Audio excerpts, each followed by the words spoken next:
ಪ್ರಿಯ ವೀಕ್ಷಕರೇ ನಮಸ್ಕಾರ. ನಾನು ಅಶ್ವಿನಿ. ನಮ್ಮ ಸಿಟಿವಿ ನ್ಯೂಸ್ನ ನಮ್ಮ ವಾರದ ವಿಶೇಷ ಕಾರ್ಯಕ್ರಮ ವಾರ ಭವಿಷ್ಯ ಕಾರ್ಯಕ್ರಮಕ್ಕೆ ನಮಗೆಲ್ಲರಿಗೂ ಆಧಾರದ ಸ್ವಾಗತ.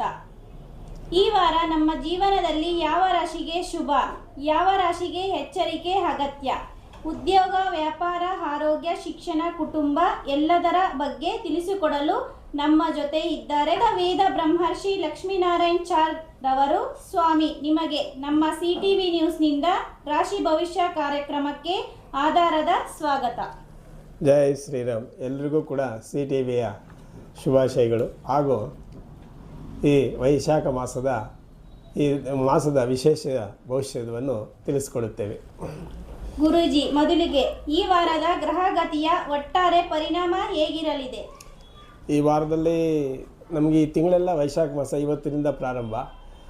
ಎಲ್ಲ ಶುಭನೇ ಇದೆ, ಯಾರಿಗೇನೂ ತೊಂದರೆ ಇಲ್ಲ. ಮೀನರಾಶಿ, ಮೇಷರಾಶಿ ಅವರು ಒಂಚೂರು ಎಚ್ಚರಿಕೆ ವಿನಃ ಅವ್ರ ಸ್ವಬುದ್ಧಿಯಿಂದನೇ ಹೋಗಬೇಕು. ಯಾರು ಮಾತು ಕೇಳ್ದಿರ ಮಾಡಬೇಕು. ಅವ್ರ 2 ರಾಶಿಗೆ ಒಂದು, ಮಿಕ್ಕ 10 ರಾಶಿಗಳು ಕೂಡ ತುಂಬ ಚೆನ್ನಾಗಿದೆ. ಮೊದಲು ಮೇಷರಾಶಿಯಿಂದ ಪ್ರಾರಂಭಿಸೋಣ. ಸ್ವಾಮೀಜಿ, ಈ ವಾರದಲ್ಲಿ ಮೊದಲನೆಯದಾಗಿ ಮೇಷರಾಶಿಯವರಿಗೆ ಭವಿಷ್ಯ ಹೇಗಿರುತ್ತದೆ? ಮೇಷರಾಶಿಯವರಿಗೆ ಅವರು ಚೆನ್ನಾಗಿರುತ್ತೆ, ಏನೂ ತೊಂದರೆ ಏನಿಲ್ಲ. ಸ್ವಲ್ಪ ದೇವರ ದರ್ಶನ ಮಾಡಿಕೊಳ್ಳಿ, ಆಮೇಲೆ ಸ್ವಬುದ್ಧಿಯಿಂದ ನಡ್ಕೋಬೇಕಾಗತ್ತೆ. ನಿಂತಿರೋ ಎಲ್ಲ ಹಣಕಾಸು ಇವೆಲ್ಲ ಕೂಡ ಸ್ವಲ್ಪ ಅನುಕೂಲ ಆಗುತ್ತೆ. ಇವರು ಮರೆತೋಗಿದ್ರು ಕೂಡ ಅವರೇ ತಂದು ಕೊಡ್ತಾರೆ. ಸ್ವಲ್ಪ ಹಣದ ವಿಶೇಷ ಇವ್ರಿಗೆ ಚೆನ್ನಾಗಿರುತ್ತೆ ಈ ವಾರದಲ್ಲಿ. ಸ್ವಾಮೀಜಿ, ವೃಷಭ ರಾಶಿಯವರಿಗೆ ಈ ವಾರದಲ್ಲಿ ರಾಶಿ ಭವಿಷ್ಯ ಹೇಗಿರುತ್ತದೆ? ವೃಷಭ ರಾಶಿಯವ್ರಿಗೂ ತುಂಬ ಚೆನ್ನಾಗೇ ಇದೆ. ಅವರು ಹೆಚ್ಚಾಗಿ ಗಾಡಿಗಳನ್ನು ಓಡಿಸೋದು ಸ್ವಲ್ಪ ತಡೆಗಟ್ಟಬೇಕಾಗತ್ತೆ ವೃಷಭ ರಾಶಿಯವರು. ಹಾಗೂ ಅವರ ಎಲ್ಲೋ ಬಿದ್ದು ಕಾಲಿಗೆ ಏಟಾಗುವಂಥ ಸಮಸ್ಯೆಗಳಿರುತ್ತೆ. ಸ್ವಲ್ಪ ಎಚ್ಚರಿಕೆಯಿಂದ ಇದ್ದರೆ ತುಂಬ ಒಳ್ಳೆಯದು ವೃಷಭ ರಾಶಿಯವರು. ಸ್ವಾಮೀಜಿ, ಮಿಥುನ ರಾಶಿಯವರಿಗೆ ಈ ವಾರದಲ್ಲಿ ರಾಶಿ ಭವಿಷ್ಯ ಹೇಗಿರುತ್ತದೆ? ಮಿಥುನ ರಾಶಿಯವರಿಗೆ ತುಂಬ ಚೆನ್ನಾಗಿದೆ. ಭವಿಷ್ಯದಲ್ಲಂತೂ ಈ ವಾರದಲ್ಲಿ ಅವರು ಏನು ನುಡಿದ್ರೆ ಅವೆಲ್ಲ ನಡೆಯುತ್ತೆ. ಆದರೆ ಅವ್ರ ಮನೆ ದೇವರ ದರ್ಶನ ಮಾಡೋದು ತುಂಬ ಹೊತ್ತೆ. ಮಕ್ಕಳು ಮರಿಗಳು ಎಲ್ಲರೂ ಈಗ ರಜಾ ಅಂತೇಳಿ ಇರ್ತಾರೆ. ಬಟ್ ಅವ್ರು ಎಲ್ಲರ ಮೇಲೂ ಏನು ಬೇಸರ ಮಾಡ್ಕೋಬಾರ್ದು. ಇವರು ಎಲ್ಲರಲ್ಲಿ ಅಡ್ಜಸ್ಟ್ ಹಾಕೋದು, ಎಲ್ಲರಲ್ಲಿ ಬೆರೆತು ಹೋಗಬೇಕಾಗಿ ಈ ರಾಶಿಯವರಿಗೆ ಫಲ. 4ನೇದಾಗಿ ಸ್ವಾಮೀಜಿ, ಕಟಕ ರಾಶಿಯವರಿಗೆ ಈ ವಾರದಲ್ಲಿ ಭವಿಷ್ಯ ಹೇಗಿರುತ್ತದೆ? ಕಟಕ ರಾಶಿಯವರು ತುಂಬ ಚೆನ್ನಾಗಿರುತ್ತೆ. ಅವರು ಏನು ಯಾವುದೊಂದು ವಿಶೇಷವಾಗಿ ಅವ್ರಿಗೇನು ತೊಂದರೆ ಇರೋದಿಲ್ಲ. ಎಲ್ಲ ಇದರಲ್ಲೂ ಶುಭ ಇರುತ್ತಮ್ಮ ಈ ವಾರದಲ್ಲಿ ಕಟಕ ಅವರಿಗೆ. ಸ್ವಾಮೀಜಿ, ಸಿಂಹ ರಾಶಿಯವರಿಗೆ ಈ ವಾರದಲ್ಲಿ ಹೇಗಿರುತ್ತದೆ? ಸಿಂಹರಾಶಿಯವರು ಅಮ್ಮನವ್ರ ದೇವಸ್ಥಾನ ದರ್ಶನ ಮಾಡ್ಕೋಬೇಕು.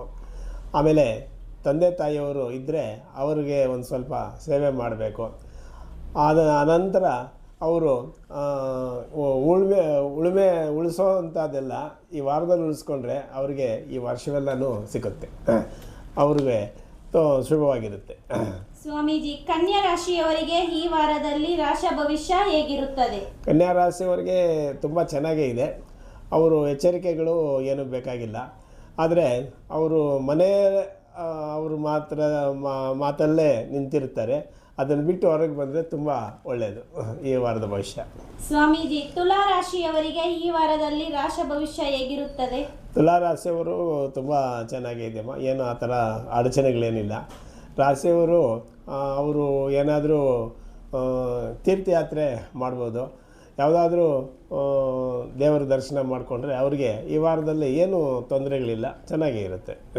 ಸ್ವಾಮೀಜಿ, ವೃಶ್ಚಿಕ ರಾಶಿಯವರಿಗೆ ಈ ವಾರದಲ್ಲಿ ರಾಶಿ ಭವಿಷ್ಯ ಹೇಗಿರುತ್ತದೆ? ವೃಶ್ಚಿಕ ರಾಶಿಯವರು ಒಂಚೂರು ಎಚ್ಚರಿಕೆಯಿಂದ ಇರಬೇಕಾಗತ್ತೆ. ಏನು ಕಾರಣ ಅಂತಂದರೆ ಅವರಿಗೆ ಈಗ ಸಪ್ತಮಿ ಕೂಟ ಪಕ್ಕದ ಮನೆಯಲ್ಲಿದೆ, ಪಂಚಮಿ ಕೂಟ ಈ ಮನೆಯಲ್ಲಿದೆ. ಈ ಮನೆಯಲ್ಲಿ ಇರೋಂಥ ರಾಶಿಗಳೇ ಯಾರೂ ಇಲ್ಲ. ಹಾಗಾಗಿ ಈ ವಾರದಲ್ಲಿ ಒಂಚೂರು ಸ್ವಲ್ಪ ಎಚ್ಚರಿಕೆಯಿಂದ ಅಂದರೆ ತುಂಬ ಒಳ್ಳೆಯದು. ಸ್ವಾಮೀಜಿ, ಧನುಷು ರಾಶಿಯವರಿಗೆ ಈ ವಾರದಲ್ಲಿ ರಾಶಿ ಭವಿಷ್ಯ ಹೇಗಿರುತ್ತದೆ? ಧನುಷ್ ರಾಶಿಯವರಿಗೂ ತುಂಬ ಚೆನ್ನಾಗಿದೆ ನಮ್ಮ, ಏನು ಯಾರಿಗೇನು ತೊಂದರೆ ಏನಿಲ್ಲ. ಆದರೆ ಅವರು ಮನೆ ನೆಂಟರಷ್ಟರಲ್ಲೇ ಇರಬೇಕು. ಸ್ನೇಹಿತರು ಮಿಕ್ಕ ಬೇರೆ ಹೊಸದಾಗಿರೋ ಅವರು ಇದು ಗೆಳೆತನ ಮಾಡೋಕ್ಕೆಲ್ಲ ಹೋದರೆ ಸ್ವಲ್ಪ ತೊಂದರೆ ಇರುತ್ತೆ ಅವರಿಗೆ ಈ ವಾರದಲ್ಲಿ. ಸ್ವಾಮೀಜಿ, ಮಕರ ರಾಶಿಯವರಿಗೆ ಈ ವಾರದಲ್ಲಿ ರಾಶಿ ಭವಿಷ್ಯ ಹೇಗಿರುತ್ತದೆ? ಮಕರ ರಾಶಿಯವರು ತುಂಬ ಚೆನ್ನಾಗಿದೆಮ್ಮ, ಏನು ತೊಂದರೆ ಇಲ್ಲ. ಪಂಚಮಿ ಕೂಟದಲ್ಲಿ ಎದುರು ಮನೆಯಲ್ಲಿ ಪಂಚಮಿ ಕೂಟ ಇರೋದ್ರಿಂದ ಆ ಬೆಳಕೆಲ್ಲ ಇವ್ರಿಗೆ ಬೀಳ್ತಾ ಇರುತ್ತೆ. ಇವ್ರಿಗೂ ತೊಂದರೆ ಏನಿಲ್ಲ, ಚೆನ್ನಾಗಿರುತ್ತೆ. ಸ್ವಾಮೀಜಿ, ಕುಂಭ ರಾಶಿಯವರಿಗೆ ಈ ವಾರದಲ್ಲಿ ರಾಶಿ ಭವಿಷ್ಯ ಹೇಗಿರುತ್ತದೆ? ಕುಂಭರಾಶಿಯವರು ಏನಿದ್ರು ಸ್ವಲ್ಪ ಅದು ಸ್ವಾಮಿಯು ಅಂದರೆ ಶನಿ ಮಹಾತ್ಮನೂ ರಾಹು ಇಬ್ಬರೂ ಕೂಡ ದೂರ ದೃಷ್ಟಿ ಇವ್ರ ಮೇಲೆ ಬಿದ್ದಿರೋದ್ರಿಂದ ಇವರು ಏನಾದರೂ ಕರಿ ಎಳ್ಳು ಅಥವಾ ರಾಹುಗೆ ಉದ್ದಿನ ಬೇಳೆ ಎಲ್ಲಾದರೂ ಯಾರಿಗಾದರೂ ಸ್ವಾಮೀಜಿ ಕೊಟ್ಟು ನಮಸ್ಕಾರ ಮಾಡಿದ್ರೆ ಈ ವಾರದಲ್ಲಿ ಅವ್ರಿಗೂ ಶುಭ. ಸ್ವಾಮೀಜಿ, ಮೀನ ರಾಶಿಯವರಿಗೆ ಈ ವಾರದಲ್ಲಿ ರಾಶಿ ಭವಿಷ್ಯ ಹೇಗಿರುತ್ತದೆ? ತುಂಬ ಚೆನ್ನಾಗಿದೆಮ್ಮ, 100 ಇವರಿಗೆ ಎಲ್ಲ ಇದರಲ್ಲೂ ಸಕ್ಸಸ್ ಆಗ್ತಾರೆ. ಆದರೆ ಅವರು ಹೊಸ ಬಟ್ಟೆಗಿಂತ ಹಳೆ ಬಟ್ಟೆಯನ್ನೇ ಧರಿಸಿ ಓಡಾಡೋದು ತುಂಬ ಉತ್ತಮ ಈ ವಾರದಲ್ಲಿ. ಈ ವಾರ ಯಾವ ರಾಶಿಯವರು ವಿಶೇಷವಾಗಿ ಜಾಗರೂಕರಾಗಿರಬೇಕು? ಧನುಸ್ಸು ರಾಶಿಯವರು ಮತ್ತು ಕಟಕ ರಾಶಿಯವರು ಒಂಚೂರು ಜಾಗ್ರತೆಯಿಂದ ಇರಬೇಕು. ಮೀನ ರಾಶಿಯವರು ಅದೇ ಜಾಗ್ರತೆ ಅಂದರೆ ಇವರೇ ಹೊಸದಾಗಿ ಏನು ಮಾಡೋಕ್ಕಿಲ್ಲ, ಏನಿದೆ ಅದನ್ನೇ ಮಾಡಿಸ್ಕೊಂಡು ಹೋದರೆ ತುಂಬ ಒಳ್ಳೆಯದಮ್ಮ. ಯಾವ ರಾಶಿಗೆ ಇದು ಅತ್ಯಂತ ಶುಭ ವಾರ?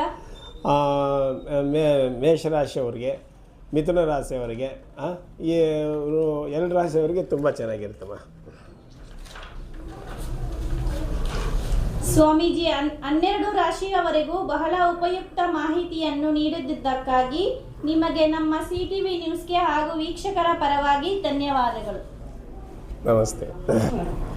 ವೀಕ್ಷಕರೇ, ಇದು ಈ ವಾರದ ನಮ್ಮ ಭವಿಷ್ಯ. ಮುಂದಿನ ವಾರ ಮತ್ತೆ ಹೊಸ ಭವಿಷ್ಯ ಸಂಭಾಷಣೆಯೊಂದಿಗೆ ಭೇಟಿಯಾಗೋಣ. ನಮ್ಮ CTV ನ್ಯೂಸ್ನ ಮತ್ತಷ್ಟು ಕಾರ್ಯಕ್ರಮಗಳನ್ನು ವೀಕ್ಷಣೆ ಮಾಡಲು CTV ನ್ಯೂಸ್ CMYಗೆ ಸಬ್ಸ್ಕ್ರೈಬ್ ಆಗಿ.